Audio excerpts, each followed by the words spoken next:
ప్రస్తుత ఆంధ్ర రాజకీయాల్ని మనం ఏ విధంగా చూడాలి? ఒక కామన్ మ్యాన్‌గా వాళ్ళ ఫీలింగ్ ఎలా ఉందని మీరు భావిస్తున్నారు? ఇప్పుడు నేనొకటండి, ఆంధ్రప్రదేశ్‌లో పుట్టిన వ్యక్తిగా, ఆంధ్రప్రదేశ్ మన 2 రాష్ట్రాలు 2014లో విడిపోయిన తర్వాత, మన ఆంధ్రప్రదేశ్ డెవలపింగ్ అవ్వాలి అనేది మన కోరికలు అందరివి.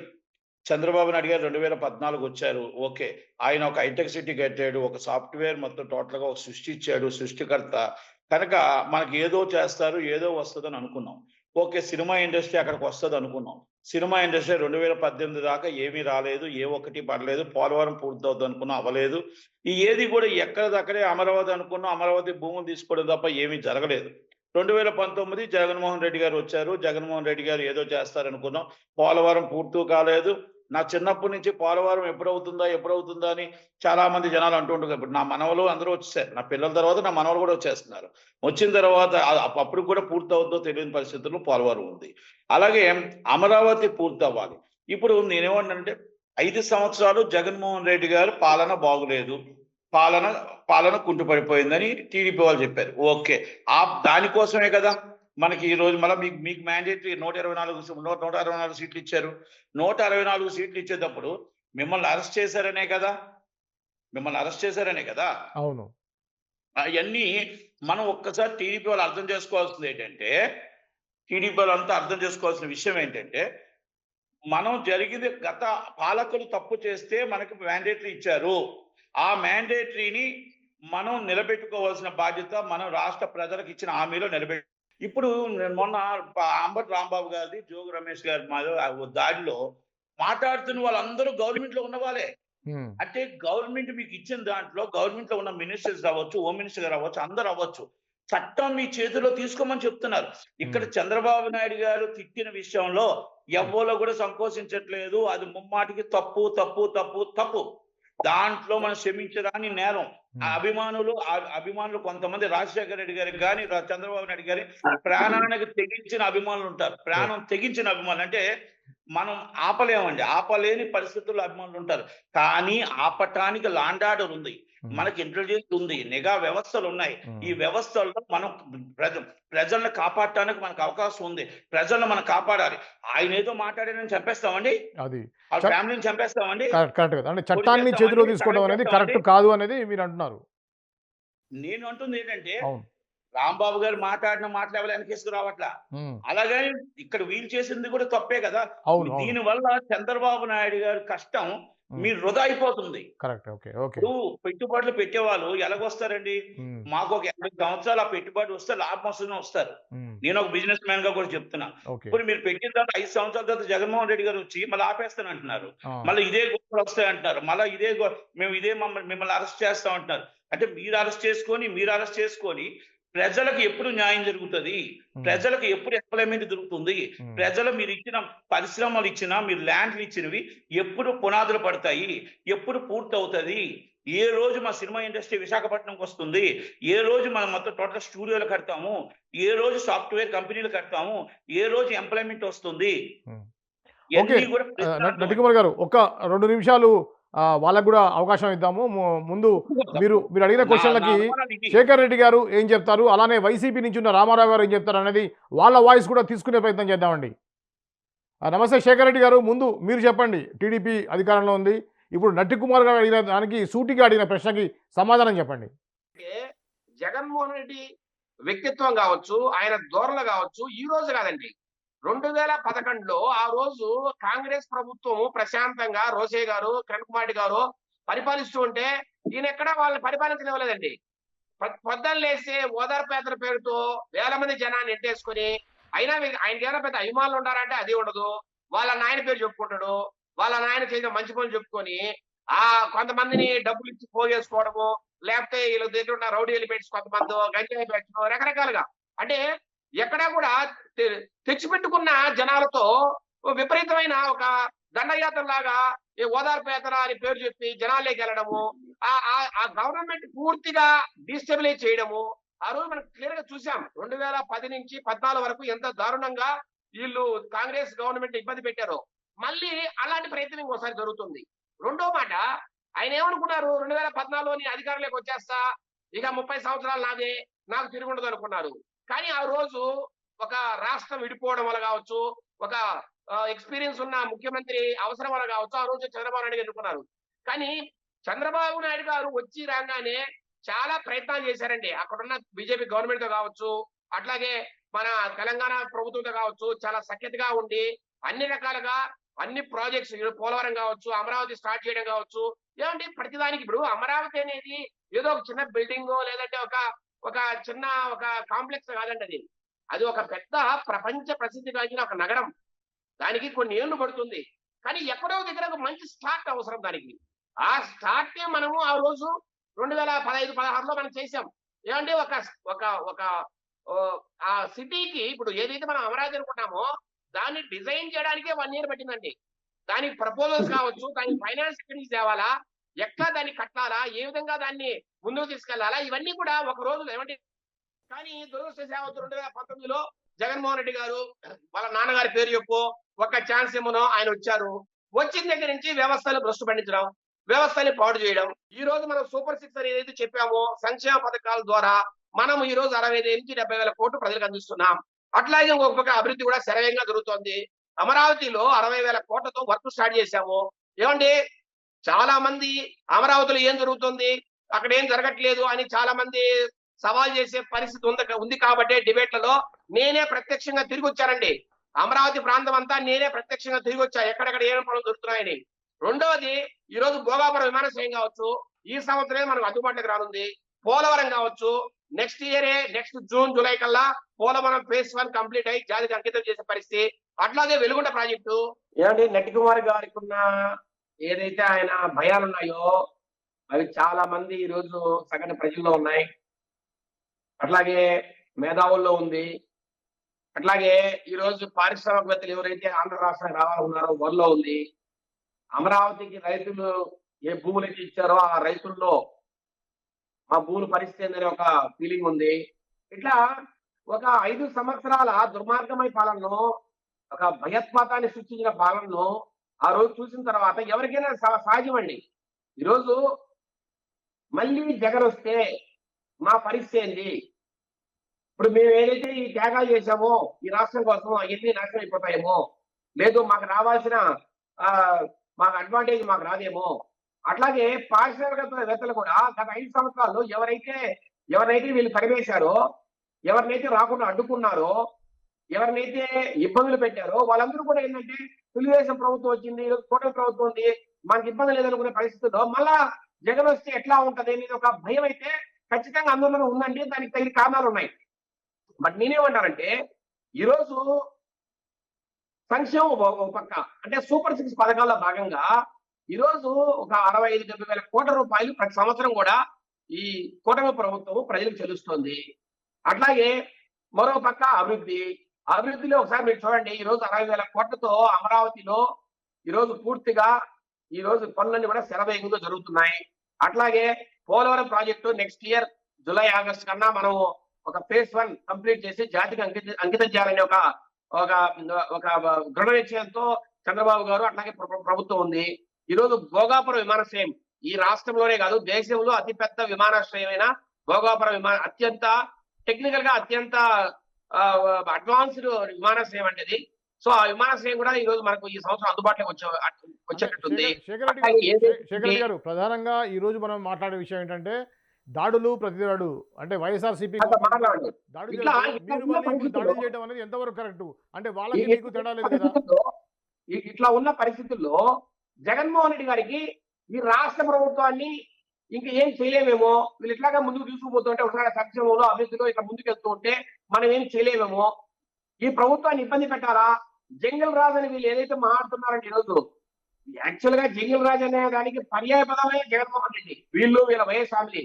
అట్లాంటి జంగల్ రాజును ఒకటి ఎస్టాబ్లిష్ చేయాలి ఈ రాష్ట్రంలో, జంగల్ రాజ్ అని బయటకు చూపించాలా ఈరోజు జరుగుతున్నంత అనే ఒక క్రమంలో. ఇంకో విషయం అండి, ఇక్కడ కల్తీనే వ్యవహారం కూడా ఈయన మేడ చుట్టుకుంటుంది. ఈ రోజు 100 కోట్ల మంది హిందువుల మనోభిప్రాయాలకు సంబంధించిన విషయం అండి, గౌరవానికి సంబంధించిన విషయం, విశ్వాసానికి సంబంధించిన విషయం, అది కూడా ఒక పక్క చుట్టుకోవడం. వీటన్నిటి నుంచి బయటపడాలా, కూటమి ప్రభుత్వాలు ఎదుర్కోవాలంటే నేను కులాల మధ్య కుంపట్లు రగిల్చాలా, వర్గ వైషమ్యాలు రెచ్చగొట్టాలా.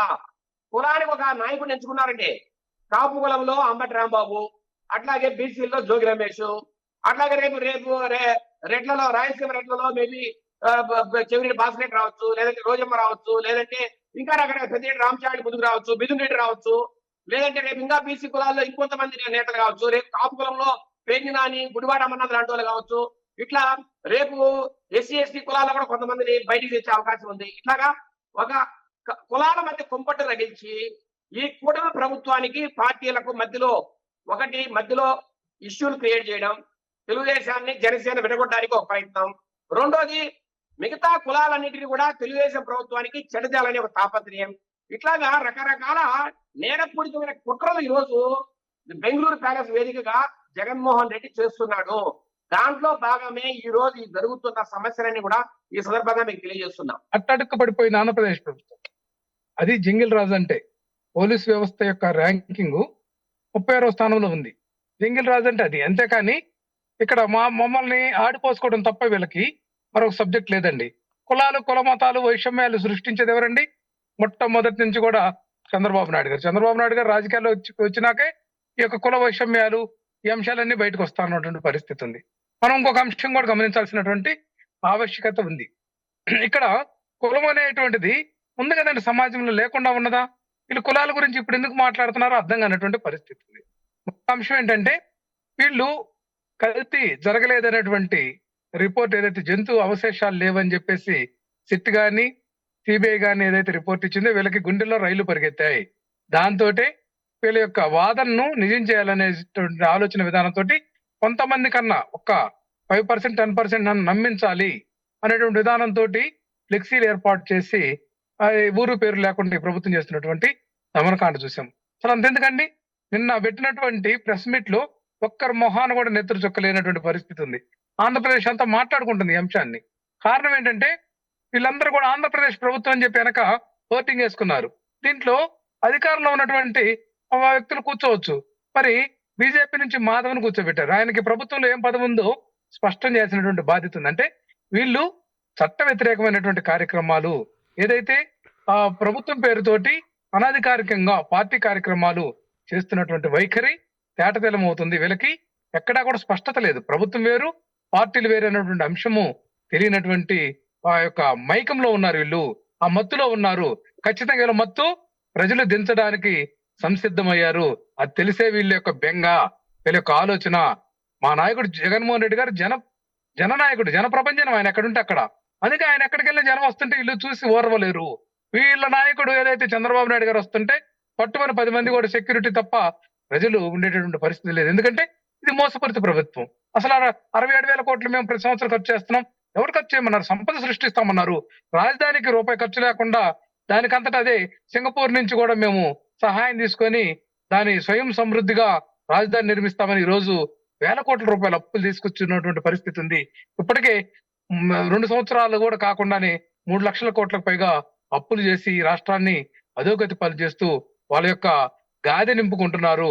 అవినీతి అక్రమాలకు పాల్పడి వాళ్ళ ఆస్తులు పెంచుకుంటున్నారు తప్ప ఈ రాష్ట్రంలో ప్రజా ప్రయోజనాలు శూన్యం. అసలు ఎక్కడంటే సూపర్ హిట్ అని చెప్పేసి సూపర్ 6 చెప్తా ఉన్నారు. సూపర్ హిట్ ఎక్కడైంది? అట్టర్ ఫెయిల్యూర్ అయింది.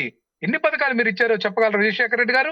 ఈ రోజు గ్యాస్ సిలిండర్ అరకొరాని, రైతులకు ఇచ్చేసినటువంటి అన్నదాత సుఖీబాబు పేరుతో మీరు ఇస్తున్నటువంటి రైతు భరోసా కూడా అరకొరాని. ఈ విధంగా చూస్తా పోతే మహిళలకు ఇచ్చేటటువంటి అమ్మఒడి పథకం తాలూకు మీరు తీసుకొచ్చినటువంటి అది కూడా అరకొరగా ఇస్తున్నటువంటి పరిస్థితి ఉంది. పెన్షన్లు కూడా కోతలు విధించి దివ్యాంగులను ఆఫీసుల చుట్టూ తిప్పినటువంటి వైఖరి మీది. ఈ రోజు చూస్తుంటే నిరుద్యోగులు 3,000 ఇస్తామని ఎందుకు ఇవ్వలేదండి? మరి మహిళలకు 1,500 రూపాయలు ప్రతి నెల చెల్లిస్తామని చెప్పి ఎందుకు ఇవ్వలేదు? బీసీలకు 50 సంవత్సరాలకే పెన్షన్ ఇస్తామని చెప్పి ఎందుకు ఇవ్వలేదు? ఇవన్నీ ఇవ్వకపోగా మీరు సూపర్ 6 సూపర్ హిట్ అయిందని 147 హామీలు అమలు చేసామని లోకేష్, అబద్ధాలు లోకేష్ ఇక్కడ మనకి మీ కడపలోనే, కడప దగ్గరే జరిగినటువంటి ఆ యొక్క ప్లేనరీలో మహానాడులో కూడా చెప్పినటువంటి పరిస్థితి ఉంది. ఈ విధంగా అబద్ధాలు చెప్పి ప్రభుత్వం నడుస్తుంది తప్ప మోసపూరితం చేయాలని, ప్రజల్లో వ్యతిరేకతను మైండ్ గేమ్ తోటి అడ్డుకోవాలని చెప్పేసి వీళ్ళు చేస్తున్నటువంటి ప్రయత్నం ప్రజలు తిప్పి కొడతారు ఖచ్చితంగా. మీడియా కూడా ఈ రోజు అర్థం చేసుకుంది. మొట్టమొదటి వీళ్ళ యొక్క కళ్ళబొల్లి కబుర్లకు కొంత మౌల్డ్ అయినా ఈ రోజు చూస్తే మీడియా ప్రతినిధులే, అనలిస్టులే వీళ్ళ యొక్క డిబేట్స్ లో గానీ లేకపోతే ఈ వార్తా ఛానల్లో గానీ వీళ్ళని ప్రశ్నిస్తుంటే లేకపోతే ఇక్కడ ఉన్నటువంటి ఏదైతే న్యూట్రల్ పర్సన్స్ అందు కూడా ఈ రాష్ట్ర అభివృద్ధి కోసం నట్టి కుమార్ గారు చాలా చక్కగా ప్రశ్నించారు. ఏమో ఈ విధంగా గొడవలు చేస్తామంటే మీరు ఎట్లా ఈ రాష్ట్రానికి పెట్టుబడులు వస్తాయని. అట్లా గతంలో ఆ ప్రభుత్వం చేసిందని మీరు చేసినటువంటి ప్రచారం వల్లే కదా మీకు ఇన్ని సీట్లు ఇచ్చినప్పుడు మీరు కూడా ఈ విధంగా చేస్తున్నటువంటి దౌర్జన్యకాండ, రౌడీయిజం, గోండాయిజం పాలన ఏంటని ఆయన సూటిగా ప్రశ్నించారు. ముందుగా ఆయనకు కూడా నేను అభినందనలు తెలియజేస్తున్నాను. ఎందుకంటే ఉన్న వాస్తవాలను ఆయన ఏకరువు పెడుతున్నటువంటి పరిస్థితి ఉంది.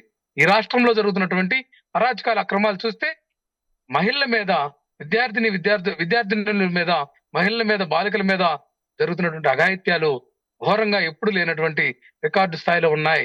అట్లాగే ఈ రాష్ట్రం యొక్క పురోగతి చూస్తే జిఎస్టీ గాని లేకపోతే ఈ యొక్క జీవీఏ గాని జీడిపి గాని పడిపోతున్నటువంటి పరిస్థితి ఉంది. రాష్ట్రం అన్ని రంగాల్లో కూడా అభివృద్ధి కుంటుబడినటువంటి పరిస్థితి ఉంది. ఏదైతే పన్నులు ₹1 కూడా పెంచమని చెప్పి వీళ్ళు ట్యాక్సెస్ వేస్తున్నటువంటి పరిస్థితి ఉంది. జిఎస్టీ కూడా ఈ రాష్ట్రం వరకు సపరేట్ వర్ధసెస్ పేరుతోటి 1% పెంచమని పయ్యావుల కేశవ్ గారే అడిగినటువంటి సందర్భం ఉంది.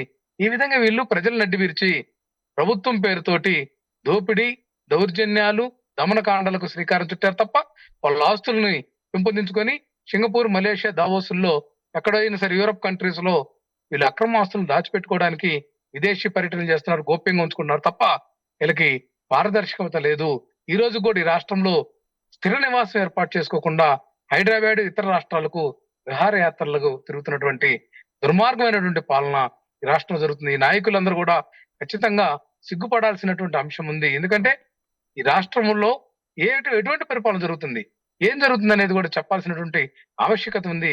మరి అంబటి రాంబాబు గారి మీద చేసినటువంటి ఆ ఇంటి మీద చేసినటువంటి దౌర్జన్యము సహేతుకమా?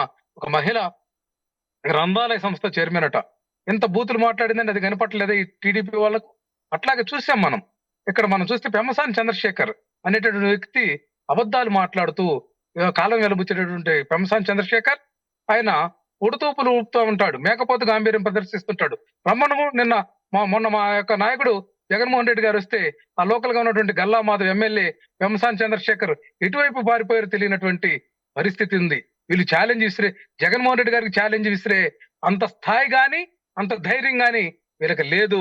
ఖచ్చితంగా ప్రజానేత అయినటువంటి మా జగన్మోహన్ రెడ్డి గారి యొక్క ఆలోచన విధానం ఖచ్చితంగా భవిష్యత్తు ఆంధ్రప్రదేశ్ రాష్ట్ర భవిష్యత్తుకు మార్గదర్శకం అవుతుంది. ఈ యొక్క కాలకేయుల యొక్క పాలనకు చర్మాంకం పాడి మరలా యథేచ్ఛగా ఈ రాష్ట్రంలో మంచి పరిపాలన అందించేటటువంటి వ్యక్తిగా జగన్మోహన్ రెడ్డి గారు 10 కాలాల పాటు విరాజిల్లుతాడనే దాంట్లో ఎక్కడా కూడా సందేహం లేదండి. రామారావు గారు, ఓకే, ఇందాక మీరు అడిగిన మెయిన్ పాయింట్ ఏంటంటే ఆ లడ్డూ వ్యవహారంలో జంతువులకు సంబంధించిన కొవ్వు కలవలేదని చెప్పి సిట్ ఇచ్చిన తర్వాత వీళ్ళు డిఫెన్స్లో పడ్డారన్నారు. దానికి చంద్రశేఖర్ రెడ్డి గారు మీరేమంటారు? నిజానికి ఆ రిపోర్ట్ వచ్చిన తర్వాతనే మీరు డిఫెన్స్లో పడ్డారా? ఏమండి, మేము ఎక్కడ డిఫెన్స్ లో పడ్డా? ఏదైతే మాకు ఆ రోజు ఎన్డీటీపీ రిపోర్ట్ వచ్చిందో 2024 జులైలో 4 గీ ట్యాంకర్లు ఏదైతే ఏడా డైరీ ద్వారా వచ్చాయో వాటిని పరిశీలించిన పిమ్మట అవి బాగలేవని తెలిసిన తర్వాత వాటి మీద మాకు డౌట్ వచ్చి మేము ఎన్డీటీపీకి పంపించామండి. గవర్నమెంట్ ఎన్డీటీపీకి పంపించింది. పంపించిన తర్వాత దాంట్లో వెజిటబుల్ ఆయిల్స్ తో పాటు జంతువులు కూడా ఉండే ఆస్కారం ఉందని వాళ్ళు రిపోర్ట్ ఇచ్చారండి. ఆస్కారం ఉంది అని చెప్పిన మాటకి మీరు కలిసింది అని చెప్పేసి ఒకటండి చంద్రశేఖర్ గారు చెప్తానండి.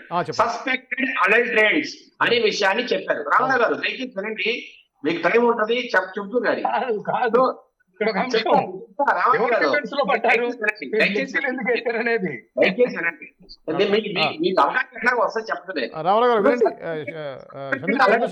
మాట్లాడివ్వండి, చెప్పండి. సస్పెక్టెడ్ అలర్టెంట్స్ అనే విషయాన్ని క్లియర్ గా ఆ రోజు ఎన్డీటీపీ రిపోర్ట్ చెప్పిందండి. ఏమంటే రిపోర్ట్లు ఎప్పుడు కూడా 100కు 100% ఇదే అని ఈ రిపోర్ట్లే కాదండి, మీరు హెల్త్ రిపోర్ట్లు పోండి లేదంటే ఏ రిపోర్ట్ కైనా పోయింది 100కు 100% ఇదే అని ఎక్కడ చెప్పరండి. దానికి ఒక డిస్క్లైమర్ ఉంటుంది. మనము 96% లేదా 99% వరకు మనము ఏదైనా మాట్లాడచ్చు కానీ 100కు 100 ఇట్లాగే ఉంటుందని ఏ రిపోర్ట్ ఉండదండి, ఏ సర్టిఫికేషన్ ఉండదండి రాష్ట్రంలో. నేనేమంటున్నా అంటే ఆ రోజు ఇచ్చిన నివేదిక ఆధారంగానే చంద్రబాబు నాయుడు గారు కావచ్చు, తర్వాత పవన్ కళ్యాణ్ గారు కావచ్చు మాట్లాడారు. సరే, ఆ నివేదిక వచ్చింది కాబట్టి దాని మీద సిట్ దర్యాప్తు చేశాం. ఇప్పుడు అదే ఫైనల్ అయితే, ఆ నివేదిక ఫైనల్ అయితే ఇంక సిట్ దర్యాప్తు ఎందుకండి? దాని మీద చర్య తీసుకోవచ్చు కదా. సరే, వీళ్ళు ఇవో మాట అంటున్నారు ఏమంటే వచ్చిన ఆయిల్ ట్యాంకర్లు ఏమో జూలై 2024లో వచ్చాయి, అప్పుడు మీ ప్రభుత్వం ఎందుకు కదా అని మాట్లాడుతున్నారు వీళ్ళు. చాలా తెలివిగా మాట్లాడతారండి ఈ విషయం మాత్రం. నేనేమంటున్నానంటే ఈ మాఫియా ఎక్కడ స్టార్ట్ అయింది, ఈ కల్తీ మాఫియా ఏ సంవత్సరం స్టార్ట్ అయింది, ఏ ఏ ఏ గవర్నమెంట్ లో స్టార్ట్ అయింది, ఎక్కడ వ్యవస్థీకృతమైంది, ఇవన్నీ కూడా చర్చించాలండి. ఏఆర్ డైరీ జూలై 2024లో పంపించిన మాట వాస్తవమే, ఈ అల్టర్నేటివ్ గీని, ఈ కల్తీ నెయ్యిని. కానీ 2023 నుంచే ఏఆర్ డైరీకి పర్మిషన్స్ వచ్చాయండి. ఇప్పుడు 2020లో నిబంధనలు సడలించారు. ఈ నెయ్యి సరఫరాకున్న టెండర్ కండిషన్స్ ఏదైతే ఉన్నాయో ఆ నిబంధనల్ని చాలా వరకు ఈజీ చేశారండి. అంటే సడలించి తక్కువ కండిషన్స్ పెట్టారండి. ఎక్కువ మంది పార్టిసిపేట్ చేయడానికి మేము పెట్టామని వీళ్ళు చెబుతున్న కబుర్లు ఈ రోజు ఏఆర్ డైరీ కావచ్చు, వైష్ణవి కావచ్చు, మాల్గంగా కావచ్చు, ఇలాంటి రకరకాల ఊరు పేర్లు డైరీలు అండి. ఇవన్నీ ఫోర్జరీ డాక్యుమెంట్స్, అట్లా ఫేక్ డాక్యుమెంట్స్ పెట్టి ఈ డైరీలన్నీ తిరుమల నెయ్యి సరఫరాలో పాల్గొన్నాయి. ఇది ఎవరి నిర్వాహకం అండి? ఇది కేవలం వైసీపీ ప్రభుత్వ నిర్వాహకం కదా. అట్లాగే ప్లాంట్ వెరిఫికేషన్ కోసం పోయిన ఏదైతే ఎక్స్పర్ట్ కమిటీలు ఉన్నాయో అవన్నీ కూడా తప్పుడు సమాచారం ఇచ్చిందండి టీటీడీ బోర్డుకు. అదొకటి. మూడో విషయము, సరే వైవి సుబ్బారెడ్డికి తెలియకుండా ఈ ప్లాంట్ వెరిఫికేషన్ జరిగినాయి, అధికారులు తప్పు చేశారు అనుకుందాం ఒక డిస్కషన్ సేకి. ఏమంటే సిఎఫ్టిఆర్ఐ రిపోర్ట్ కు వీళ్ళు ఏదైతే ఒక శాంపుల్ పంపించారో ఆ శాంపుల్ మీద సైన్ పెట్టింది ఎవరండి? వైవి సుబ్బారెడ్డి. సిఎఫ్టిఆర్ఐ మైసూరుకు రిపోర్ట్ కావాలని వీళ్ళు పంపించారు, రిక్వెస్ట్ పంపించారు. ఆ రిపోర్ట్ వచ్చిందా లేదా, ఆ రిపోర్ట్ లో ఏం జరిగింది, దాని మీద యాక్షన్ తీసుకోవాలా లేదా అనే విషయం వైవి సుబ్బారెడ్డి తెలియదా అండి? ఇప్పుడు నా దగ్గరికి ఒక కంప్లైంట్, ఇప్పుడు నేనే అనుకోండి ఏదైనా ఒక అధికారిని, నా దగ్గర ఒక కంప్లైంట్ వచ్చినప్పుడు దాని మీద నేను టెస్టింగ్ పంపించినప్పుడు టెస్ట్ రిపోర్ట్ వచ్చిందా లేదా, దాని మీద ఏం చర్యలు తీసుకోవాలని అనే స్పృహ నాకు ఉండదా అండి? అలాంటి వ్యక్తి టీడీ బోర్డు చైర్మన్ ఎలా అవుతారండి? ఇవన్నీ కూడా ఏంటంటే ఇవన్నీ కట్టుకథలండి. వాళ్ళకు తెలిసే పక్కన పెట్టారు. రిపోర్ట్ వచ్చిన మాట వాస్తవం. దాంట్లో బీటా సిస్టోస్టెరాల్ అనే ఒక కెమికల్ ఉంది. ఏమంటే ఈ రోజు బయట అందరూ ఏం మాట్లాడుతున్నారంటే పెద్ద డైరీ ఎక్స్పర్ట్స్ అందరూ కూడా బీటా టెస్టోస్టెరాల్ అనేది ఉంది అంటే దాని అర్థము జంతు కొవ్వులు ఉన్నట్టే. ఈ బీటా సిస్టోస్టెరాల్ అనేది జంతు కొవ్వుల్లో లభ్యమయ్యే ఒక కెమికల్, ఒక రసాయనం అనేది క్లియర్ గా వాళ్ళు చెప్తున్నారండి. సో ఇలా రకరకాలుగా మీరు చేసి ఏఆర్ డైరీని, వైష్ణవిని, బోలేబాబాను, మీరు అన్ని ఇలాంటి ఒక దుర్మార్గమైన కంపెనీలను మీరిచ్చి మేము అధికారంలోకి వచ్చే ఒక నెల లోపలనే వాళ్ళు ఒక తప్పుడు కల్తీ నెయ్యో నకిలీ నెయ్యో వాళ్ళు పంపిస్తే మేము అడ్డుకొని దర్యాప్తుకు ఆదేశిస్తే ఈ దర్యాప్తు అయ్యే లోపలనే వాళ్ళు ఆ నకిలీ నెయ్యిని మళ్ళీ చూడండి ఏఆర్ డైరీ అని ఎనికి పంపితే మళ్ళా వైష్ణవి డైరీకి తీసుకెళ్లడం, వైష్ణవి డైరీ దగ్గర బోలేబాబుకు సంబంధించిన ఇంకొంత మెరిల్ యాడ్ చేసి ఆ నెయ్యిని ఇంప్రూవ్ చేయడము, అంటే టెస్ట్లలో పాజిటివ్ వచ్చేట్టుగా, టెస్ట్లలో అవన్నీ అప్రూవ్ అయ్యేట్టుగా దాన్ని ఇంప్రూవ్ చేసి మళ్ళా కొండ మీద పంపించారు. అంటే ఈ ఎవరి నిర్వాహకం అండి ఇది? ఏఆర్ డైరీ, వైష్ణవి డైరీ, అట్లాగే బోలేబాబా కలిపి ఆడిన నాటకం అండి ఇది ఒక దుర్మార్గం. దీన్ని మళ్ళీ అరే మీ గవర్నమెంట్ లో జరిగింది కదా, జూలైలో జరిగింది కదా అంటారు. నేనంటున్నా ఇక్కడ ఈ దరిద్రం అంతా ఎక్కడ స్టార్ట్ అయింది, ఈ మాఫియా ఎక్కడ స్టార్ట్ అయింది, ఈ డైరీలు ఈ టీడీలోకి రావడానికి కారణం ఎవరు, ఇవన్నీ ఆలోచించకుండా ఆ నెలలో జరిగింది కదా కాబట్టి చంద్రబాబు నాయుడు గారు ఈరోజు రెస్పాన్సిబుల్ తీసుకోవాలని మాట్లాడుతూ అంటే ఇంతకన్నా అన్యాయమైన పరిస్థితి అండి. ఇంకొకటి, బోలేబాబా డైరీకి మీరు 2019 ఏప్రిల్లో మీరు టెండర్ ఇచ్చారు కదా అని అడుగుతారు. నేను అడుగుతున్నా, టెండర్ ఇచ్చిన మాట వాస్తవం 2019లో, కానీ దాని టెక్నికల్ ఎవల్యూషన్ కావచ్చు, తర్వాత ఫైనాన్షియల్ ఎవల్యూషన్ కావచ్చు ఎవరు చేయాలండి? ఆ రోజు చంద్రబాబు నాయుడు గారు ఆపద్ధర్మ ముఖ్యమంత్రి, ఎలక్షన్ టైంలో ఎలక్షన్ పోతున్నాడు. ఆ టైంలో ఎవరైనా ముఖ్యమంత్రులు లేకపోతే పై స్థాయి రాజకీయ నాయకులు, పై స్థాయి సంబంధించిన పెద్దలు, ప్రభుత్వ పెద్దలు ఎవరికైనా టైం చూడడానికి అవకాశం లేదు. మరి రెండోది, సరఫరా చేసింది ఎప్పుడండి? జూన్ జూలై మాసంలో సరఫరా చేశారు నెయ్యిని ఆ బోలేబాబా వాళ్ళు. మరి దానికి ఆన్సరబుల్ ఎవరండి? అప్పుడు ఎవరైతే వైసీపీ గవర్నమెంట్ ఎవరైతే ఉన్నారో అధికారులు కావచ్చు, లేదంటే టీడీ బోర్డు చైర్మన్ కావచ్చు, లేదంటే ప్రభుత్వ పెద్దలు కావచ్చు, వాళ్ళు దాన్ని చూసుకోవాలి. బోలేబాబా అనే ఒక డైరీ దానికి కరెక్ట్ గా ఆయిల్ సరఫరా, అదే నూనె ఘీ సరిగా సరఫరా చేస్తుందా లేదా, దీనికి ప్రమాణాలకు ఖచ్చితంగా పాటిస్తున్నా లేదని వాళ్ళు చూసుకోవాలి. లేదు మీరు ఏప్రిల్ 2019లో మేము టెండర్ తీసాం కాబట్టి పూచి మీదే అని మీరు మాట్లాడితే దీంట్లో అసలు న్యాయం ఎక్కడుందండి? ఇటు 2019 ఏప్రిల్లో జరిగిన విషయమైనా, లేదు జూలై 2024లో జరిగిన విషయమైనా ఈ ఎక్కడైనా తెలుగుదేశం పార్టీ కానీ లేదంటే ప్రభుత్వం కానీ ఎక్కడ సంబంధం ఉందా? ఓకే కాదు శేఖర్ రెడ్డి గారు శేఖర్ రెడ్డి గారు, ఇప్పుడు మీరు ఏదైతే కల్తీ నెయ్యి అయితే జరిగింది, దాంట్లో జంతు కొవ్వు ఉందా లేదా అనేది విషయం ఒకటి, అదైతే కల్తీ అయితే జరిగింది అనే విషయాన్ని ప్రజలకు చెప్పడంలో మీరు ఫెయిల్ అయ్యారా? కలిపిన కల్తీ జరిగింది. నేను మళ్ళా చెప్తున్నా, అవును, ఇది జంతు కొవ్వులతో కలిపిన కల్తీ. దీనికి అర్థం కూడా ఏంటంటే ఎన్డీటీవీ రిపోర్ట్ లో సస్పెక్టెడ్ అలంట్రైల్స్ అంటే వెజిటబుల్ ఆయిల్స్ అట్లాగే జంతు కొవ్వులు రెండు ఉన్నాయని ఇచ్చారు. మరి ఎన్డీఆర్ఐ రిపోర్ట్ లో వాళ్ళు ఏం చెప్పారండి, మేము లిమిట్ ఆఫ్ డిటెక్షన్ 10% తీసుకున్నాం అంటారు. మిమ్మల్ని ఎవరు తీసుకోమని చెప్పారండి? Limit of detection 10%. మీరు 2% పెట్టుకోండి, 1% పెట్టండి, లేదంటే పూర్తిగా ఏమేమి పదార్థాలు ఉన్నాయో అన్నిటికీ టెస్ట్ చేయండి. వాళ్ళు ఏం చెప్పారండి, 10% లిమిట్ ఆఫ్ డిటెక్షన్ పెట్టుకొని ఈ 10% కన్నా ఏవైతే ఎక్కువ పదార్థాలు ఏవైతే ఆ రోజు శాంపుల్లో ఉన్నాయో అవి మాత్రమే చెప్పారు. దాంట్లో అన్ని వెజిటబుల్ ఆయిల్స్ ఉన్నాయి, జంతు కొవ్వులు లేవు. ఈ 10% అవ్వ జంతు కొవ్వులు లేవు, మీరు మళ్ళా ఒక టెస్ట్ చేయించుకోండి ఎంటీటీఏ అన్నారు. రెండోది ఏమన్నారండి వాళ్ళు, మేము చేసిన టెస్ట్ ఇది ఇన్ హౌస్ టెస్ట్, దీనికి కమర్షియల్ వ్యాలిడిటీ లేదు, దీనికి థర్డ్ పార్టీ వ్యాలిడిటీ లేదు, దీన్ని ఎక్కడ ఇంతవరకు మనం ప్రయోగం చేయలేదు అని అన్ని రకాల డిస్క్లైమర్స్ ఇచ్చారు. మేము ఎప్పటికంటున్నాం, ఎన్డీటీవీ రిపోర్ట్ లో వెజిటబుల్ ఆయిల్స్ వచ్చాయి, జంతు కొవ్వులు వచ్చాయి. మరి ఎన్డీఆర్ఐ రిపోర్ట్ లో మాత్రం వెజిటబుల్ ఆయిల్స్ ఒకే ఎట్లొచ్చిందంటే, ఇప్పుడు మీరు అన్నారు ఇంతకుముందు ఎన్డీటీవీ రిపోర్ట్ లో సస్పెక్ట్ అన్నారు కానీ అవన్నీ వాస్తవాలు కాదు కదా అని. సరే సస్పెక్టెడ్ అనుకున్నాం, సస్పెక్టెడ్ అలంట్రెన్స్ లో వెజిటబుల్ ఆయిల్స్ ఎన్డీటీవీలో ఉన్న వెజిటబుల్ ఆయిల్స్ ఏదైతే ఉన్నాయో అవన్నీ కూడా ఎన్డీఆర్ఐ రిపోర్ట్ లో కనపడినాయి. అంటే జంతు కొవ్వులు ఉన్నదే కనపడవా? దానికి ఏం పెట్టారు, లిమిట్ ఆఫ్ డిటెక్షన్ 10% తీసుకున్నాం అంటారు. మీకు ఎవరు చెప్పారు లిమిట్ ఆఫ్ డిటెక్షన్ 10% తీసుకోమని? ఏ ప్రభుత్వం చెప్పింది? సిట్ దర్యాప్తులో ఇది ప్రధానమైన లోపము. మళ్ళా వాళ్ళు ఏం చెప్తారు, ఇవి ఏవైతే 10% తక్కువ ఉన్నాయో వాటిని మేము జంతు కొవ్వులు ఉన్నాయా లేవా అని మేము చెప్పలేమంటే, ఉండొచ్చు కూడా, కాకపోతే మీరు వేరే ఎంటీటీని టెస్ట్ చేయించుకోండి, అవి అక్కడ దాంట్లో ప్రూవ్ అయ్యే ప్రమాదం ఉందని అవకాశం ఉందని వాళ్ళే చెప్పారు. ఇట్లా రెండోది సిఎఫ్టిఆర్ఐ టెస్ట్ ఏదైతే ఉందో మైసూరు వారికి చెందినట్లో బీటా సిస్టోస్టెరాల్ అనేది జంతు కొవ్వులు ఉంటేనే ఉండే ఆస్కారం ఉందని ఈ రోజు మేధావులంతా బయట చెప్తున్నారు. ఇప్పుడు ఎవరు చెప్పారు, ఎక్కడ ఇప్పుడు ఏంటంటే వైసీపీ వాళ్ళు అడ్డంగా వాదించడం, బుల్డోజ్ చేయడం, ఎవరిని మాట్లాడకపోవడం, పైగా ఏం మాట్లాడతారు, చంద్రబాబు నాయుడు గారు, పవన్ కళ్యాణ్ గారు మీరు క్షమాపణ చెప్పాలా, జగన్మోహన్ రెడ్డి గారు చాలా పునీతులని వాళ్ళే చెప్తున్నారు. ఇప్పుడు మేము అంటున్నామండి, ఇప్పుడు తప్పు జరిగిన మాట వాస్తవం, వ్యవస్థలు భ్రష్టు పట్టాయి. ఈ రోజు తిరుమల కొండ మీద ఏదైతే అన్యాయాలు జరుగుతున్నాయో అవి మనం దాన్ని అంతా కూడా సాల్వ్ చేయాలా, కరెక్ట్ చేయాలా అనే ఒక రకమైన ఉద్యమాన్ని మేం చేస్తుంటే మీరు మమ్మల్ని తిడుతున్నారు, మమ్మల్ని పాయింట్అవుట్ చేస్తున్నారు, మమ్మల్ని దోషులుగా చిత్రీకరిస్తున్నారని వాళ్ళు మాట్లాడుతున్నారు. మేమెక్కడా ఒకటే చెప్తున్నాం అండి, వ్యవస్థలు భ్రష్టు పట్టిన మాట వాస్తవం. 5 సంవత్సరాల్లో దాంట్లో టీడీపీ బోర్డు కూడా ఉంది, అక్కడ జరిగేటన్ని కూడా అందరికీ తెలుసు. దాన్ని బాగు చేస్తామన్నప్పుడు మీకెందుకంటే అంత బాధ, అంత ఉబలాటం దీనికి ఎందుకు? పొత్తాలు వేసే చంద్రబాబు నాయుడు గారిని పవన్ కళ్యాణ్ గారిని పట్టుకొని మీరు సారీ చెప్పండి, మీరు క్షమాపణ చెప్పండి అని ఎందుకు మాట్లాడడం నాకు అర్థం కాదు. ఇప్పుడు దాంట్లో భాగంగా అది పక్కకు పెట్టాలని, ప్రజల దృష్టి నుంచి అది పక్కకు మళ్లించాలని ఈ రోజు మళ్ళా కులాల కుంపట్లు ఇచ్చారండి. కాదు శేఖర్ రెడ్డి గారు, ప్రధానంగా ఇప్పుడు ఏదైతే అంబటి రాంబాబు కానివ్వండి, జోగి రమేష్ గారు ఇళ్ల మీద దాడి చేయడాన్ని మీరు సమర్థిస్తారా? ఏమంటే పార్టీ పరంగా మేము ఎక్కడా వాటిని సమర్థించాం, క్రిస్టల్ క్లియర్ గా చెప్తున్నాం, అవి కరెక్ట్ కాదు.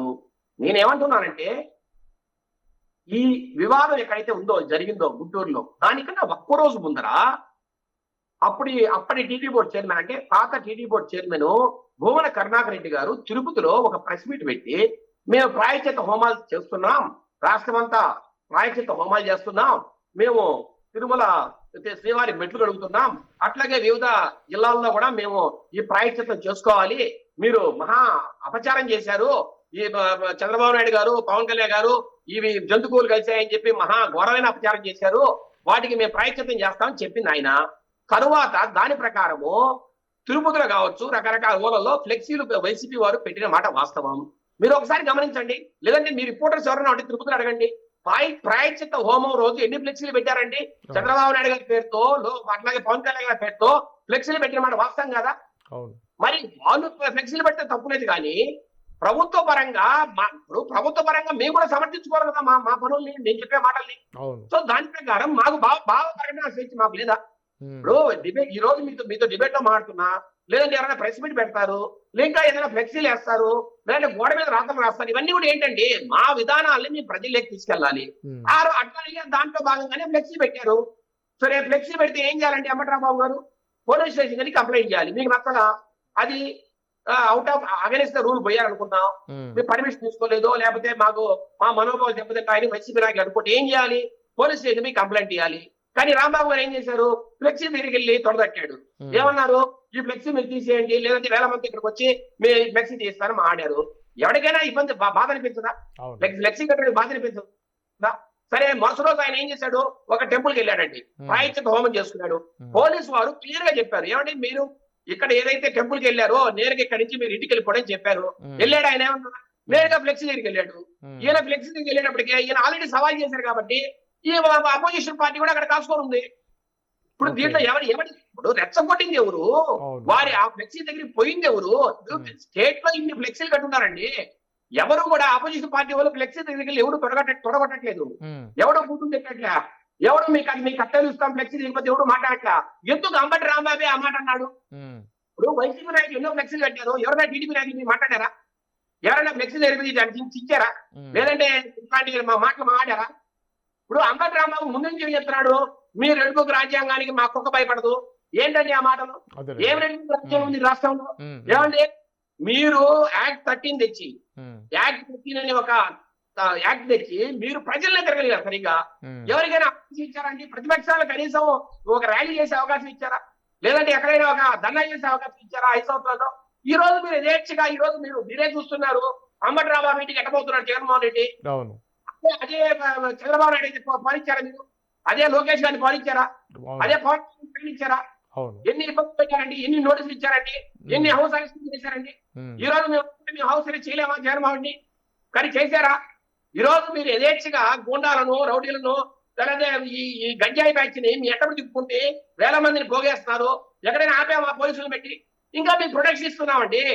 ఇంతకన్నా ప్రజాస్వామ్యాన్ని కాపాడే ప్రభుత్వం ఇక్కడ ఇంతకన్నా ఎక్కడుంది?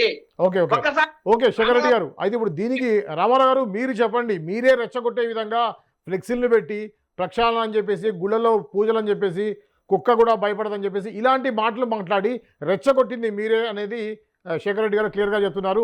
దీనికి మీరేమంటారు? చిత్రీకరిస్తే మనకు సాక్ష్యాధారాలు ఉన్నాయండి. ఈరోజు యూట్యూబ్ లో కానీ, కానీ, మీడియాలో కానీ రికార్డ్ అయింది. ఇక్కడ అంబటి రాంబాబు గారు మన రాష్ట్ర పార్టీ కాల్ ఏదైతే ఉందో కల్తీ లడ్డు మీద భగవంతుడికి పూజలు చేసి ఈ యొక్క కూటమి ప్రభుత్వం, అబద్ధాల ప్రభుత్వానికి మంచి బుద్ధి ప్రసాదించాలని పూజలు చేసేటటువంటి కార్యక్రమంలో పాల్గొని అటువైపుగా వస్తున్నటువంటి అప్పుడు ఆ ఫ్లెక్సీ దగ్గర కర్మ పట్టుకొని నిలబడింది ఎవరండి? సో వీళ్ళకి ఏం సంబంధం? ఫ్లెక్సీ మీద వీళ్ళ పేరేం లేదు. ఆంధ్రప్రదేశ్ ప్రభుత్వం అయితే అధికారులు చూసుకుంటున్నాం, లేకుంటే తెలుగుదేశం పార్టీ అయితే తెలుగుదేశం పార్టీ కార్యకర్తకు సంబంధించింది అనుకోవాలి. అసలు ఎవరి పేరు లేనటువంటి ఫ్లెక్సీ దగ్గర వీళ్ళు చేసినటువంటి దమనకాండే తప్పు అయితే ఫ్లెక్సీ వేస్తే తప్పు ఏంటండి? విధంగా వాదన చేసేటండి. మా నాయకుల యొక్క ఫోటోలు బ్లాక్ షేడ్ లో వేసి 251 కోట్లు అవినీతి జరిగింది, మహాపాపం నిజం అని చెప్పి బహిరంగ ఫ్లెక్సీలు వేస్తే ఇది చట్ట వ్యతిరేక కార్యక్రమం కదా? ఇది రెచ్చగొట్టే కార్యక్రమం కాదా? అంటే భూమన కరుణాకర్ రెడ్డి గారు ఆల్రెడీ తిరుపతిలో పెట్టారు, దానికి కౌంటర్ గా మేము పెట్టామంటున్నారు. ప్రతిపక్షంలో ఉన్నటువంటి అంటే సార్ ఎవరు సార్ పెట్టింది? ఎక్కడ పేరు ఊరు లేదు, ఫోన్ నంబర్ లేదు, పర్మిషన్ లేవు. ఇది కాదా రెచ్చగొట్టడం అంటే? ఈ ప్రభుత్వానికి కనీస బాధ్యత కానీ, కనీస సమన్వయం కానీ, సంయమనం కానీ లేనటువంటి దుర్భర పరిస్థితులు ఈ రాష్ట్రంలో ఉన్నాయి. ఈ ప్రభుత్వం ప్రతి అంశంలో కూడా వేలు పెట్టి కెలికి తాము మళ్ళా వాసన చూస్తున్నటువంటి పరిస్థితులు తప్ప ఇక్కడ కూడా స్పష్టత లేదు. వీళ్ళు చేసినటువంటి విధానం దుర్మార్గం, తప్పుడు విధానంలో వీళ్ళ యొక్క ఆ ఆలోచనలు కానీ వీళ్ళ యొక్క ఆచరణ కానీ దానికి ఉదాహరణ ఈ రాష్ట్రంలో ఫ్లెక్సీల వివాదంతో ముడిపడి ఈ రోజు అంబటి రాంబాబు గారి మీద, అట్లాగే జ్యోతి రమేష్ గారి మీద వెళ్ళిపోయి వాళ్ళు ఏం చేయాలని అంటే వాళ్ళు ఈ భూమి మీద లేకుండా అంటే వాళ్ళ యొక్క ప్రాణాలకు హాని కలిగించాలని వాళ్ళ మీద అత్యాచారం జరగదని వీళ్ళ యొక్క ఆలోచన విధానం ఇదంతా కూడా తప్పు. అందుకే మేము నిరసన వ్యక్తం చేస్తున్నాం. ఖచ్చితంగా మీ మీద ఈ అంశాల మీద చర్యలు తీసుకోవడానికి అన్ని విధాలుగా ప్రయత్నం చేస్తా ఉన్నాం. సందర్భంగా అంటే రామారావు గారు, ఇప్పుడు ఓదార్పు కోసం వచ్చినటువంటి జగన్ గారు దాదాపు ఒక అర్ధగంటలో చేసే జర్నీని 5-6 గంటల పాటు చేయటం, ప్రజల్ని ఇబ్బంది పెట్టడం, ఊరేగింపుగా వెళ్ళడం, ఇది ఒక రాజకీయ వేదికగా చేసుకొని దీన్ని రాజకీయం చేస్తున్నారని చెప్పేసి టీడీపీ వాళ్ళు కానీ కామన్ మ్యాన్ అంటున్నారు. దానికి మీ యొక్క సమాధానం ఏంటి? ఇక్కడ ఆడలేక మధ్యలో ఓడన్నారు సార్, ఆడలేక మధ్యలో ఓడున్నారు పెద్దలు. అట్లాగే వీళ్ళ యొక్క కుసంస్కృతి ఇక్కడే బయటపడుతుంది. వీళ్ళు మా నాయకుడు జగన్మోహన్ రెడ్డి గారికి ప్రజా జనామోదము ఉందనేటువంటి అంశం వీళ్ళకి తెలుసు. ఎక్కడికి వచ్చినా సరే జనసందోహం తండాలకు వస్తారని తెలుసు. ప్రభుత్వం దాని తగిన చర్యలు తీసుకోకుండా, అనుమతులు ఇవ్వకుండా ఇబ్బంది పెడుతూ, కావాలని చెప్పి రిస్ట్రిక్షన్స్ పెడుతూ, ఒక వాహనం వెళ్ళండి, 2 వాహనాల్లో వెళ్ళండి, 10 మంది వెళ్ళండి. ఏంటండి ఇది అసలు? ఈ రిస్ట్రిక్షన్ ఏంటి? ప్రొటెస్టేషన్ కి రిస్ట్రిక్షన్ యొక్క డెమోక్రసీలో ఎక్కడ ఉందండి? వీళ్ళు కొత్తగా ఇవన్నీ కూడా బయటికి తీసుకొచ్చి 144 సెక్షన్లు, యాక్ట్లు ఇవన్నీ పెట్టేసి పోలీసు ఏదైతే ఆంక్షలు పెడితే ప్రజలు ఒప్పుకుంటారండి? రాజసౌధాల మీద తిరగబడ్డారు. ప్రజాస్వామ్యంలో యొక్క పవర్ అనేది వీళ్ళకి ఇంకా అర్థం కావట్లేదు. శ్రీలంక రాజసౌధం కూల్చారు, బంగ్లాదేశ్ లో కూల్చారు. వీళ్ళకి ఇంకా అర్థం కావట్లేదు. పక్కన నేపాల్లో కూడా ప్రజలు తిరగబడితే ఏమైందనేది తెలుసు. అదే పరిస్థితి ఈ రాష్ట్రంలో చంద్రబాబు మాత్రం వస్తుంది. చంద్రబాబును తరిమి కొడతారు ప్రజలు. ఇదే విధంగా కనుక కుహనా రాజకీయాలు, క్షుద్ర రాజకీయాలు, కుతంత్ర రాజకీయాలు చేస్తే ఈ రాష్ట్రం నుంచి ప్రజలు యొక్క భారతదేశం నుంచి కూడా తరిమి కొట్టేటటువంటి పరిస్థితులు వాళ్ళు కల్పించుకుంటున్నారు. ఖచ్చితంగా వీళ్ళైతే మాత్రం ఖచ్చితంగా భగవంతుడు వీళ్ళు శిక్షిస్తాడు. ప్రజలకు అర్థమైపోయింది. ప్రజల మనోభావాల మీద నిరంతరం దెబ్బ కొట్టాలనే ప్రయత్నం, మైండ్ గేమ్ తోటి ప్రజలు మోసం చేయాలని, ప్రజలకు అబద్ధాలు చెప్పి మళ్ళీ మోసం చేయాలంటే ఎవరు మోసపోరు కదండి. వీళ్ళు ఎప్పటికే ఫెయిల్ అయిపోయింది. ప్రభుత్వం ఫెయిల్ అయింది కాబట్టి డైవర్షన్ పాలిటిక్స్ చేస్తున్నారు. అసలు విజయశేఖర రెడ్డి గారు కూడా చెప్పారు, ఫ్లెక్సీలు ఎప్పుడు వేస్తారండి? వీళ్ళు డిఫెన్స్ లో పడకపోతే ఎప్పుడో 1.5 సంవత్సరం నుంచి జరుగుతున్నటువంటి అంశానికి సంబంధించి ఈ రోజు కొత్తగా ఫ్లెక్సీలు ఎందుకు వెలిసినాయి వీళ్ళ ఆధ్వర్యంలో? అది కూడా పేరు ఊరు లేకుండా దానికి సమాధానం చెప్పగలరా? శేఖర్ గారు,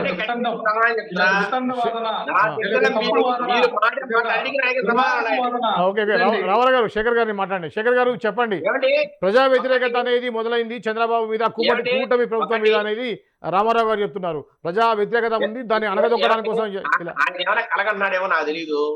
కళ్ళలో పడుకున్నప్పుడు ఏమన్నా ఆయన కళ వచ్చిందేమో ప్రజా వ్యతిరేకత గురించి.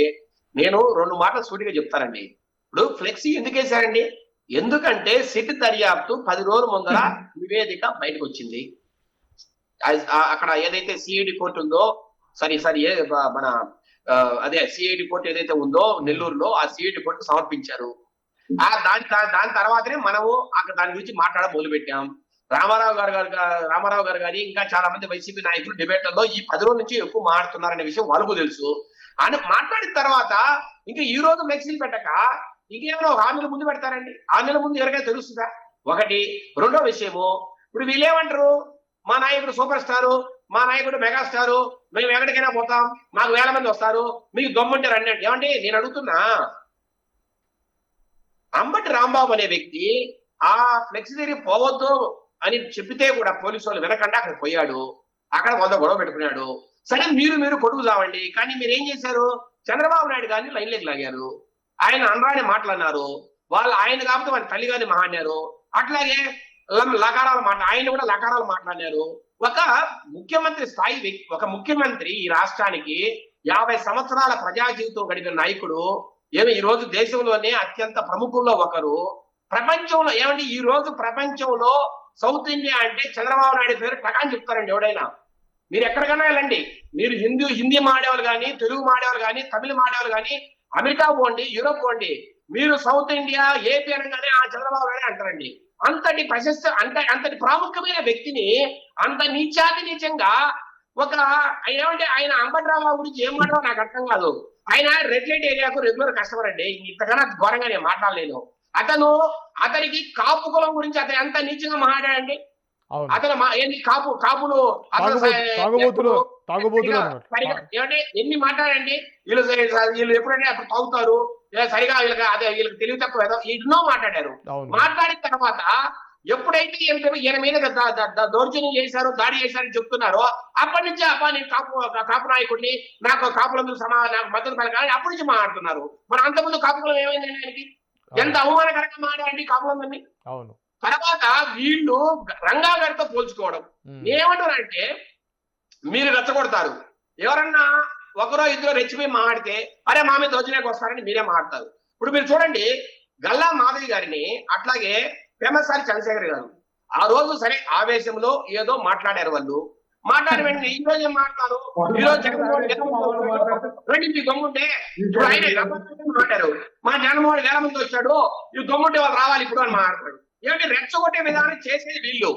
మరి దానికి ఎవరైనా రా చూసుకుందా అన్నారు అనుకోండి, వెంటనే మీరు లా అండ్ ఆర్డర్ అధిగమిస్తారా, పోలీస్ లేదా, గవర్నమెంట్ లేదా, మీ చట్టాన్ని మీరే చదువులు తీసుకుంటారని మాట్లాడేది వీళ్ళు. అంటే ఏమండి జగన్మోహన్ రెడ్డి ఈ నాయకులకు కావచ్చు, కార్యకర్తలు కావచ్చు, అందరిని రెచ్చగొట్టే విధానం, ఎదుటి వారిని భయపెట్టి వారిని చట్టాన్ని చేతిలో తీసుకొని ఈ రాష్ట్రంలో అభివృద్ధి జరగకూడదు, తెలుగుదేశం పార్టీ, జనసేన, బీజేపీ కూటమి ప్రభుత్వం ఏదైతే ఉందో అది ముందుకు సాగకూడదు, వీళ్ళ కనుసనల్లో ఆ ప్రభుత్వం పనిచేయాలా, అట్లాగే 29కి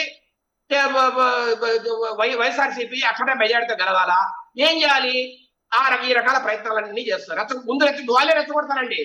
ఎవడో ఒకటి రెచ్చిపోయి అనుకోండి మళ్ళీ వాళ్ళే విమర్శించడం, లేదంటే గవర్నమెంట్ దుమ్మిదిపోయడం. ఇంకోటండి జగన్మోహన్ రెడ్డి గారికి ప్రజల్లోకి రావడానికి ఒక కారణాలు కావాలి.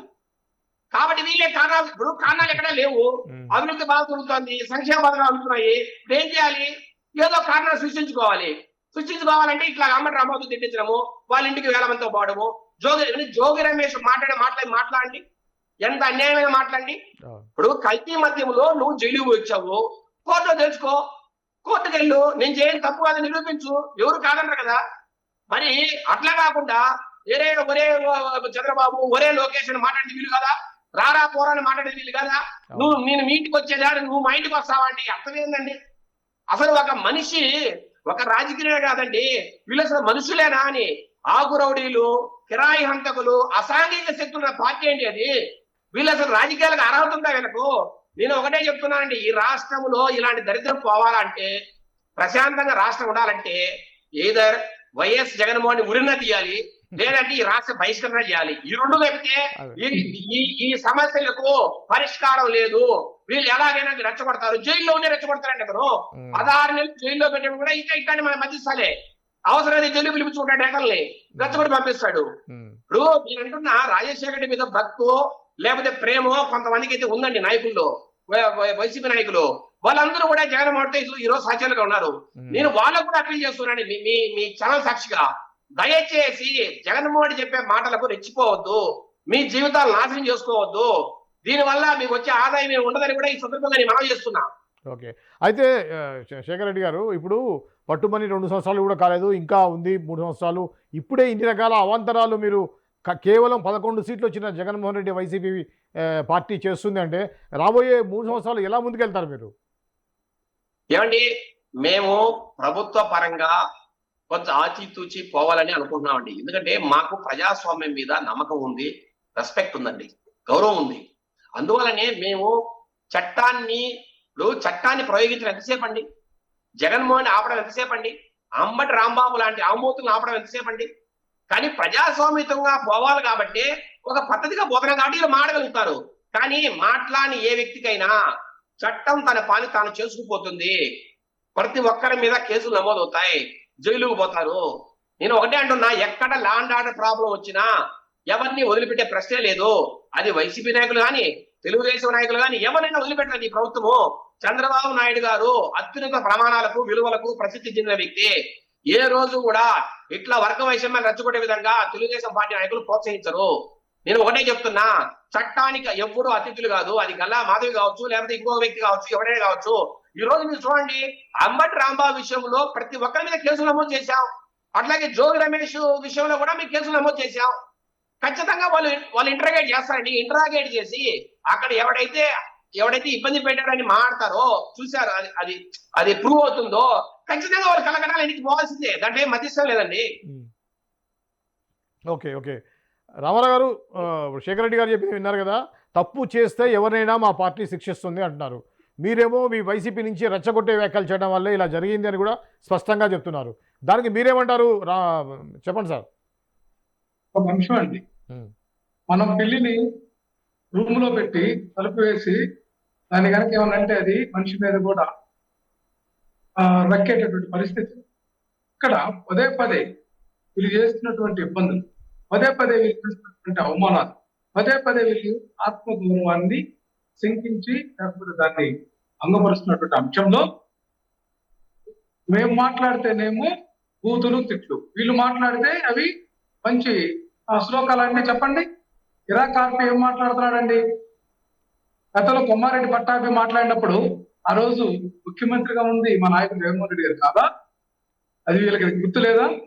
అట్లాగే ఈరోజు చూస్తే ఏదైతే సీమరాజా పేరుతోటి ఐటీడీపీ కార్యకర్త ఈ రాయలసీమకు సంబంధించినటువంటి చౌదరి గారు ఆయన్ని వైసీపీ టవలేసి మా జగన్మోహన్ రెడ్డి గారు రోజు ట్రోల్ చేయటం అది కాదా రెచ్చగొట్టడం అంటే? వీళ్ళకి ఎల్లో మీడియాలో ఏం మాట్లాడుతున్నారండి? వీళ్ళు ముందు సంస్కరించుకోండి, మిమ్మల్ని మీరు సంస్కరించుకున్న తర్వాత మాట్లాడేదని స్టేట్మెంట్ ఉంటుంది. అంతేగాని మీ కాడ లోపభూయిష్టమైనటువంటి విధానం పెట్టుకొని మీరు అధికారంలో ఉండి ప్రభుత్వాన్ని నడుపుతూ ప్రజలకు జవాబుదారీ ఉండాల్సినటువంటి పరిస్థితి నుంచి ఈ రోజు మీరు చేస్తున్నటువంటి వికృత చేష్ట ఏదైతే ప్రజాపాలనకు ఆటంకపరిచేటటువంటి విధానాలు, అట్లాగే పాలన చేతగాక పాలన పక్కన పెట్టేసి పాలన మరుగున పెట్టి ఈ రోజు వీళ్ళు కక్షపూరితమైనటువంటి ధోరణితోటి టైం పాస్ చేస్తూ వీళ్ళు చేస్తున్నటువంటి వికృత చేష్టలు అర్థం కావట్లేదండి. మేధావర్గం ఇప్పటికే అభిశంసిస్తా ఉంది వీళ్ళ యొక్క పాలనా వైఖరిని. ఖచ్చితంగా నిన్న మొట్టమొదటిసారిగా కూటమి పేరుతోటి వీళ్ళు ప్రెస్ మీట్కి వచ్చి మొహాన్ని నెత్తులు చుక్క లేకుండా వీళ్ళు కూర్చున్నటువంటి విధానం చాలా దిగాలుగా కూర్చొని చేస్తున్నటువంటి విధానంతో వీళ్ళకు ఏ గతి పట్టబోతుంది అనేది అదే మనకు సంకేతం ఇస్తున్నటువంటి పరిస్థితి ఉంది. జగన్మోహన్ రెడ్డి గారు ప్రజానాయకుడు, వీళ్ళు బహిష్కరించాలి, మాటలు ఉపసంహరించుకోండి దయచేసి.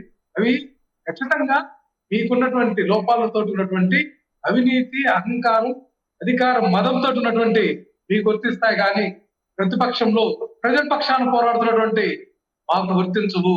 అది గమనించట్లా.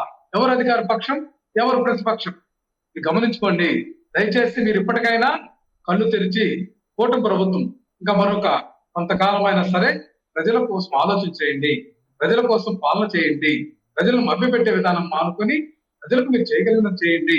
అంతేగాని ప్రజలెత్తిన భారం మోపి, ప్రజలకు నెత్తిన శటగోపాలు మోపి ఏదైతే లాండ్ ఆర్డర్ ప్రాబ్లం తోటి తెచ్చుకొస్తూ విలువలు లేనటువంటి వ్యక్తులకు టీటీడీ చైర్మన్ లాంటి పదవులు ఇచ్చి అక్కడ భ్రష్టు పట్టించి అపచారాన్ని పెట్టుకుంటున్నటువంటి విధానాన్ని సంస్కరించుకోమని చెప్పి నేను ఈ సందర్భంగా వాళ్ళకి తెలియజేస్తున్నాను. థ్యాంక్ యూ అండి. శేఖర్ రెడ్డి గారు, ఫైనల్ గా మీరు చెప్పండి.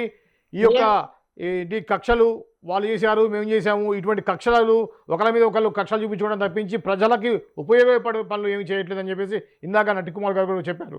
దీనికి మీ సమాధానం ఏంటండి? ఇప్పుడు రామారావు గారు ఒక మాట అన్నారు, నిన్న ప్రెస్ మీట్ లో ఎవరికి నెత్తులు చుక్కలేదని. అంటే వీళ్ళకి మాత్రమే ఆ సైకాలజీ తెలుస్తుందా? నాకు అర్థం కాదు ఆ విషయము. అసలు అవసరం ఎందుకు వచ్చిందండి? మొట్టమొదటిసారి డాక్టర్లు అవసరం ఎందుకు వచ్చింది? డిఫెన్స్ లో పడ్డారు కాబట్టి నవ్వుకుంటా మీరు మేమంతా ఉన్నాం, మాది టీం. చెప్పండి శేఖర్ గారు. మరి చేతగాని టీం అని ప్రదర్శన చేస్తారు కదా. నేనేమంటున్నా, చేతగాని టీము, చేతగాని వాళ్ళ కూర్చున్నారు. ప్రభుత్వంలో ఉండి మీరు కౌంటర్ చేస్తే ప్రతిపక్ష నాయకుడికి, మీరు విపక్ష నాయకుడికి, మాజీ ముఖ్యమంత్రికి మీరు కౌంటర్ చేసేది ఎట్లా చెప్తుంది? మీరు పాలనా సంస్కరణలు చేసుకుంటే పాలనలో క్వాలిటీ తీసుకురండి. రామారావు గారు ఒక నిమిషం. రామారావు గారు చిత్తశుద్ధి పెట్టండి. ఒక్క నిమిషం రామారావు గారు దయచేసి రండి. ఇప్పుడు రామారావు గారు ఏమన్నా సైకాలజిస్టా, లేదంటే సైక్రాటిస్టా, లేదంటే ఏదన్నా పెద్ద మనోతత్వవేత్త, శాస్త్రవేత్తనా? సగటు ప్రజానికాన్ని అడగండి. మీరు ఒకటే శేఖర్ గారు, ఓకే ఏంటండి? చెప్పండి శేఖర్ గారు, క్లోజ్ చేద్దాం. శేఖర్ గారు, రామారావు గారు, ప్రజల మనసు ప్రజలని తెలుసుకోండి కదా. దయచేసి వినండి. దిగాలుగా ఉన్నారా? దిగాలుగా ఉన్నారా? డిఫెన్స్ లో ఉన్నారా? డిఫెన్స్ లో ఉన్నారా? తెలుసుకోవాలంటే సరే శేఖర్ గారు, ఏదేమైనా కూడా శేఖర్ గారు ఏదేమైనా కారణం ఏదైనా కావచ్చు, కానీ నిన్న ప్రెస్ మీట్ లో మాత్రం కొంత ఇబ్బందికరమైనటువంటి పరిస్థితి అయితే అనిపించింది. ఎందుకంటే మనం అంటే కాదు, ఒక నిమిషం వినండి. అంటే కామన్ గా ఏమనుకుంటారంటే మన సైడ్ నుంచి కూడా తప్పు జరిగింది అనేది గిల్టీ కావచ్చు, లేకపోతే సరైన సమయంలో మనం స్పందించకపోవడం అనేది కావచ్చు. ఆ కల్తీ అనే విషయంలో సిట్ ఏదైతే రిపోర్ట్ ఇచ్చిందో దాన్ని క్లియర్గా జనాలకు చెప్పడంలో మనం అంతా కరెక్ట్గా చెప్పలేదని, కానీ ఆల్రెడీ పవన్ కళ్యాణ్ గారు కూడా చెప్పారు సరిగా మీరు ఎదుర్కోలేదు అని. ఆ కారణం చేత కావచ్చు, కానీ కొంత అయితే ఎప్పుడున్నంత ఉత్సాహంగా అయితే లేరు అనేది అనిపించింది. కారణం వారు చెప్పినట్టుగా గిల్టీ ఫీలింగ్ కాకపోవచ్చు, కాకపోతే కారణం ఏదైనా కూడా కొంత అయితే అనిపించిందండి. దానికి మీరు చెప్పండి. ఏమండి, ఒక్కొక్క రోజు ఒక్కొక్క మూడ్ లో ఉంటారు. అన్ని రోజులు ఆనందంగా ఉండాలని ఎక్కడైనా ఇది ఓకే. ఉందా? అంటే ఒకటండి, పార్టీ ప్రజల్లో కొంత వ్యతిరేకత రావటం వల్ల ఏమండి, ఆ, ఇదేదో ఒకటండి శ్రీనివాస్ గారు, ఆ, ఇప్పుడు ఏ అంశం అయితే మనం మాట్లాడుతున్నామో ఇది ప్రజల మనోభావాలు దెబ్బతీస్తున్న అంశం అండి. అవును, సెన్సిటివ్ దీన్ని ఇష్యూ. నవ్వుకుంటూ సెన్సిటివ్ అది ఆనందంగా ఒకటి సెన్సిటివ్. చెప్పరండి. అవును, ఆనందంగా నవ్వుకుంటూ ఎవరు చెప్పరండి. ఇప్పుడు అవును. జగన్మోహన్ రెడ్డి అంటే కరెక్ట్. పిల్లి పోయినా చావు పోయినా ఒకే ఫేస్ కట్ అది. కరెక్ట్ అది కరెక్ట్. చావు దగ్గర కూడా ఆయన నవ్వుకుంటా మాట్లాడుతూ ఉంటాం. కానీ ఇష్యూ ఇంతటి ఒక సీరియస్నెస్ ఉన్న ఒక ఒక సమస్యను అంశం, పట్టుకొని, సీరియస్ ఉన్న అంశం లేండి. అది అది కరెక్ట్ మీరు చెప్పింది. ఎందుకంటే ఆ, సెన్సిటివ్ ఇష్యూ, పట్టుకొని చాలా నేను సెన్సిటివ్. నవ్వుకుంటా ప్రెస్ మీట్ పెట్టలేదంటే అది ఆశ్చర్యకర విషయం. అవును. ఏమండి, నిన్న కూడా చంద్రబాబు గారు ఓపెన్ గా చెప్పారు, ఉమ్, అయ్యా దీంట్లో జంతువులు కలిశాయి, ఉమ్, ఎన్డీటీవీ రిపోర్ట్ ఎప్పటికీ తప్పు కాదు, ఉమ్. ఇది దేశంలోని అత్యున్నతమైన ప్రమాణాల గల ఒక సంస్థ, దీని రిపోర్ట్ ఎట్లా తప్పు పడతాం. రెండో విషయం మీరు ఒకసారి చూడండి, ఎన్డీఆర్ఐ రిపోర్ట్ ఏదైతే వీళ్ళు మాట్లాడుతున్నారు సెకండ్ రిపోర్టు, దాంట్లో దాంట్లో పనిచేసి ఇద్దరు వ్యక్తులు ఆల్రెడీ వీళ్ళతో జత కలిశారండి. ఉమ్. ఇప్పుడు ఈ ప్లాంట్ వెరిఫికేషన్ రిపోర్ట్స్ ఇవ్వడంలో కానీ ప్లాంట్స్ వెరిఫై చేయడంలో కానీ దాంట్లో నుంచి ఇద్దరు ఎక్స్పర్ట్స్, జయరాజ్ అని ఒక వ్యక్తి, ఇద్దరు ఆ దాంట్లో ఎన్డీఆర్ఐ ఎక్స్పర్ట్స్ అయితే దీంట్లో వచ్చి ఈ ప్లాంట్ వెరిఫికేషన్ లో పాల్గొన్నారండి. ఓకే. వాళ్ళే మోసపూరితమైన రిపోర్ట్స్ ఇచ్చారు. ఓకే. మరి అలాంటి వ్యక్తులు నా ఎన్డీఆర్ఐ కరెక్ట్ రిపోర్ట్ ఇస్తుందని ఎలా అనుకుంటామండి? అవును. అంటే ఇది ఉమ్. అంటే సిద్ధు దర్యాప్తు తప్పు పడుతున్నాను కావట్లే అనట్లే నేను. అంటే ఇట్లాంటి రకరకాల అనుమానాలు ప్రజల్లో ఉన్నాయి. అదేలే. ఎందుకు ఇట్లా జరుగుతుంది, ఉమ్. ఎందుకు ఇలాంటి ఇప్పుడు సిద్ధు దర్యాప్తు చేసిన మాత్రాన 100% ఇదంతా కరెక్ట్ గా ఉందని నేను అట్లా లూజ్ ఎండ్స్ అనేది ఉన్నాయి. ఇప్పుడు చిన్నప్పన్న డబ్బులు తీసుకున్నాడు, అతని బ్యాంక్ లో ట్రాన్సాక్షన్ జరిగినాయి, మరి ఎవరి కోసం చేశాడు చిన్నప్పన్న ట్రాన్సాక్షన్స్? అవును. ఆయన కోసం చేస్తున్నాడా, లేకపోతే వైవి సుబ్బాడి గారి కోసం చేశారా లేదా అనేది చూడాలి. రెండోది, సిఎఫ్టిఆర్ఐ రిపోర్ట్ ఇచ్చిన తర్వాత ఎందుకు తొక్కి పెట్టారు? దీంట్లో ఏమైనా కుట్ర ఉందా? ఈ హిందూ మతం మీద ఏమైనా దాడి చేస్తున్నారా? హిందువుల మనోభావాలు ఇంత అన్యాయంగా వీరు అగౌరవపరుస్తున్నారంటే వీళ్ళు ఏమనాలి? ఇప్పుడు దీంట్లో ఒక ప్రశ్న ఉత్పన్నం అవుతోందండి. ఏంటంటే, అన్ని మతానికి సంబంధించిన ఒక నేత ఈరోజు వైఎస్ఆర్సీపీ అధ్యక్షుడుగా ఉన్నాడు. మరి ఈ రాష్ట్రంలో కానీ ఈ దేశంలో కానీ ఒక మెజారిటీ వ్యక్తులు ఉన్న ఒక మతానికి సంబంధించి ఈ గుళ్ళకు కావచ్చు, లేదంటే గోపురాలకు కావచ్చు, అట్లాగే విగ్రహాలకు కావచ్చు, ఈ రోజు జరుగుతున్న అపచారం కావచ్చు, అన్యాయం కావచ్చు, చాలా చాలా చాలా దారుణంగా కనపడుతుందండి. మరి అన్ని మతానికి సంబంధించిన ఒక వ్యక్తి రాష్ట్రాన్ని పరిపాలించడానికి అర్హుడేనా? అలా మనము ముందుకు పోవడానికి దీంట్లో న్యాయం ఉందా? ఇది కూడా రాష్ట్ర ప్రజలు కూడా అందరూ ఆలోచించాలండి. Yes. ఇప్పుడు హిందూ మతం అనేది గొప్ప మతం. ఇక్కడ ఈ రాష్ట్రంలో కానీ దేశంలో కానీ మెజారిటీ హిందువులే. మరి వారి మత విశ్వాసాలను కానీ లేదంటే వాళ్ళ నమ్మకాన్ని కానీ గౌరవించిన వ్యక్తే ఇక్కడ ముఖ్యమంత్రి గానో ప్రధానమంత్రి గానో ఉంటారండి.